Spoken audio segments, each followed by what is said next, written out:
I'm definitely interested, but from the outside, it seems like this could devolve or evolve into something that brings the entire world into conflict and could initiate a nuclear launch. And so why don't you just call Biden and say, let's work this out?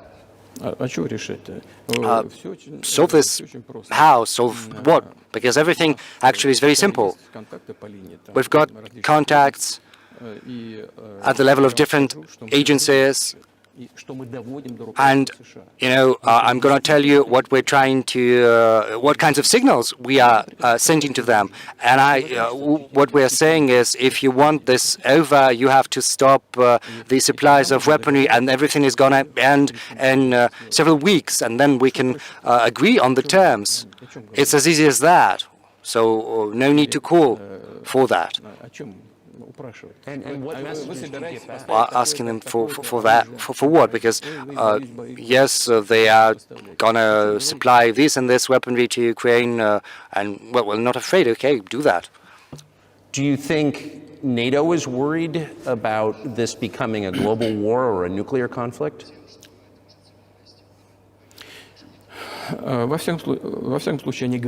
Well, anyway, they're talking about that, and they're trying to intimidate their own population using an alleged, made-up Russian threat.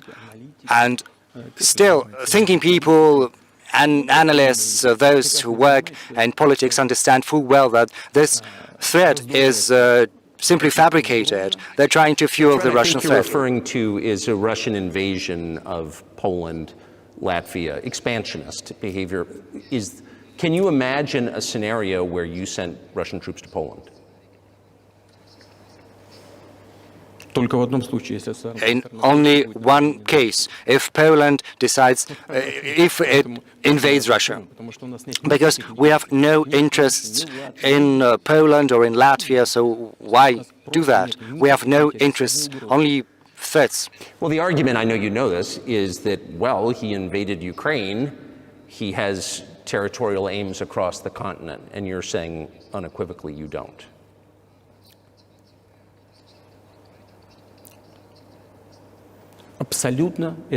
Absolutely. No.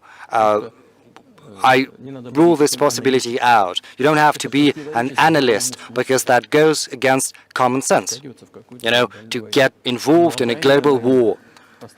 Because a global war would push humanity as a whole to the brink of extinction.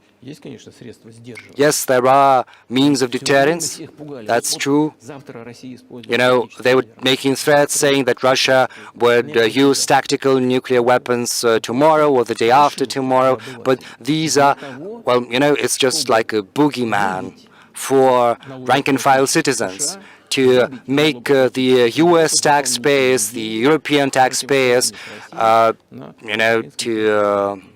pay up for military action in Ukraine, and their goal is to weaken Russia as fully as possible. One of our senior United States senators from the state of New York, Chuck Schumer, said yesterday, I believe, that we have to continue to fund the Ukrainian effort, or U.S.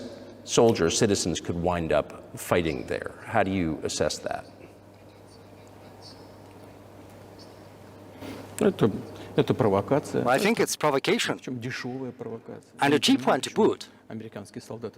I don't understand why American soldiers would have to fight. There are mercenaries from the U.S. in Ukraine. The biggest number from mercenaries comes from Poland and then the U.S. If someone wants to dispatch regular troops to Ukraine, then that would, no doubt, put humanity on the brink of a very serious global conflict. Does the U.S. need that? Why?